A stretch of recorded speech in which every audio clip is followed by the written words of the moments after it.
Ooh, I know be a good one.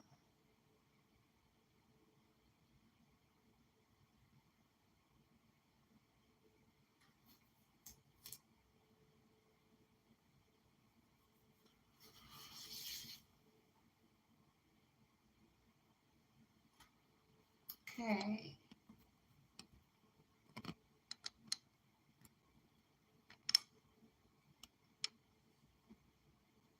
All right, we're gonna leave it here in black and white mode. Ooh, who put a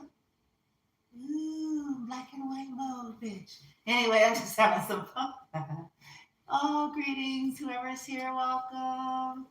Thank you for stopping by here on YouTube Live at the one and only Raw, Rare, Real, Tried and True, Blooming with the Love. I go by Blooming. Happy, joy. Happy Monday, August the 22nd, 2022. If you're logging in live, otherwise, just welcome. Now, in the title, this is going to resonate with some of you all that has a similar journey and path. Okay. Um, for others of you, this is just me sharing my story. This is a part of alchemy. It's a part of me vindicating, validating my life, my experience, what I've gone through, um, exposing things, speaking my truth, and things of that nature. Speaking up and speaking our truth is a part of the alchemy. It's a part of the healing. It's this silence that keeps us in cognitive dissonance, that keeps us in depersonalization, that keeps us in a stagnated energy. Okay, but this is a part of why toxic people work so diligent to keep you quiet. Okay, whether this is your own family group, friends, whoever. So I'm going to share my story. As you guys come in, you guys see Princess Victorious, okay? As you guys are coming in, you see Princess Victorious, okay? If you look closely at her finger, it says here, loser, okay? I'm going to tell you guys the story of what happened, why my karmic family amplified their assaults against me in secret, okay? Okay, we have guest of honor, okay? They didn't want to do the honorable thing. They did some very dishonorable things to me. And I called them out on shit. And I'm about to tell you guys the story about that. Okay? I called them out on it, their behavior. Okay? And so they didn't want the secrets of Shinobi. They didn't want these secrets about them to be revealed. Okay? So they amplified it. And here's why. First and foremost, this is what you all need to know. First and foremost, this is what you need to know.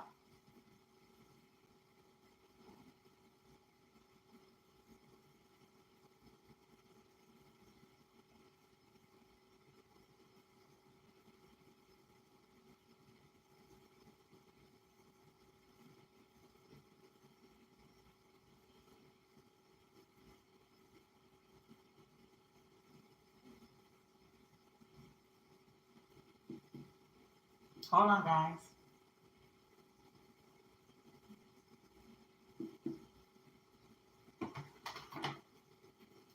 So first and foremost, let's just put this straight away out there.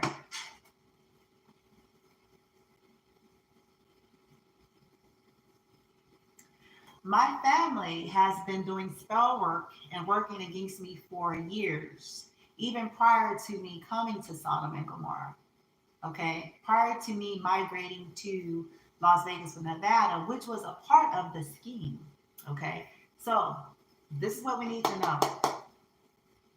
And they didn't think that I would ever find this out. Okay, so this is a part of why they amplified their attacks. Okay, now let me give you the lowdown. So once I came to Sodom and Gomorrah, Las Vegas, Nevada, there was a series of unfortunate events. There was a series of events that took place between me and my family. Okay, so here is one of the first primary markers that shifted the game. Okay, I mentioned this before, but I'm just going to bullet it and reiterate it. I stayed with my sister, my older sister, some years back. Okay, and already stuff had started to happen because she had already, commenced to do all these rituals and spells and create chaos and conflict and come against my world in so many ways. Okay, in part because she couldn't control me. Okay, this was always the issue with her. Okay, and so there was a situation that took place one of these times. Okay, where I went to stay with her, but it was only for temporary. I was trying to gather my funds, what I had at my disposal, which wasn't much, by the way, thanks to them, but wasn't much. I was working with what I had, and I was trying to figure out my way through. Actually, I was trying to relocate even back then to another state because I really didn't want nothing to do with them. I saw that it was just a losing battle dealing with my so-called family. Okay, so I was staying with her, trying to see if I can relocate, trying to connect with friends that were out of state.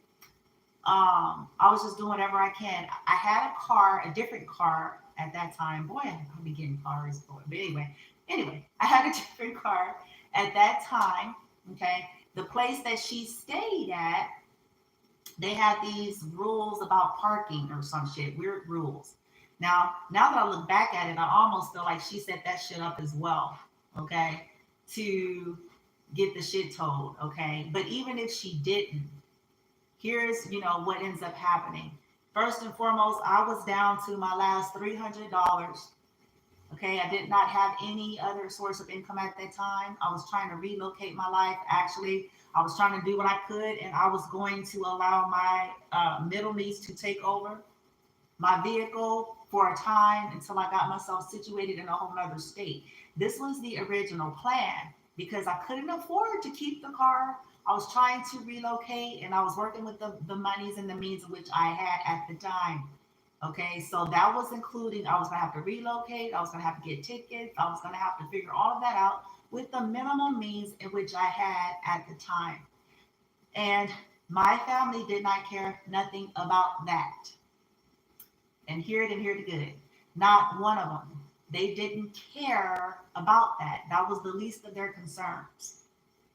Their concerns was money. The car got towed while I'm staying at her house, by the way. And guess how much it cost to get the car out? For one day, by the way. 300 and some odd dollars to something that effect, something like that, okay? Now, mind you, that's all the money I had at my disposal, period. Period, okay? So, my middle niece wanted the vehicle. She wanted to keep it. We had talked. She had come to me about it. I didn't approach her. She had basically come to me about it, saying that, she would do it, blah, blah, blah. Okay, so there was all this communication exchange between her and I. She is an adult. She was an adult. Okay, at that time, she is not special needs. She ain't mentally retarded. She is a regular. She is a child, adult child. But, she's not like my son or anything like that. So,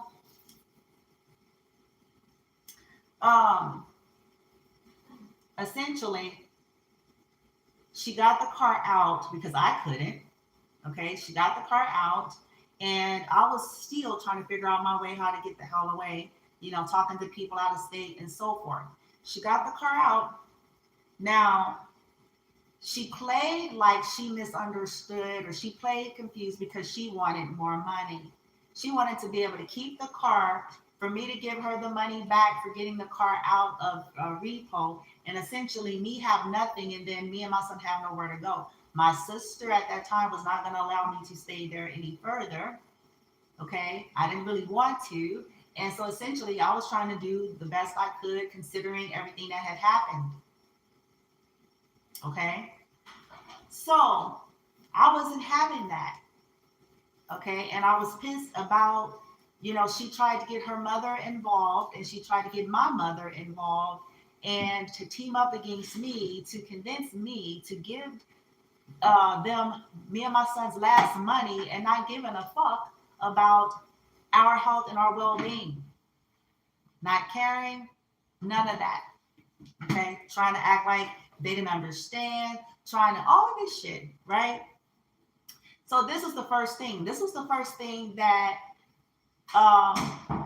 pissed me off, that took me to the edge, because this is when I realized how cutthroat and cold my own people were when it came down to money. That they could give a fuck about if you are safe and sound. Okay, I'm in a land that I knew not many people, and all of that. They didn't give a fuck. Not one of them. Not my mother, not my father, not my sisters, not my brothers, not my stepfather, not my nieces. They did not give a fuck. And they all had jobs, making decent money, and all of that. And they knew that I had no income other than my sons at the time, and they did not care. Sit with that. They didn't care. Hold on one second, guys.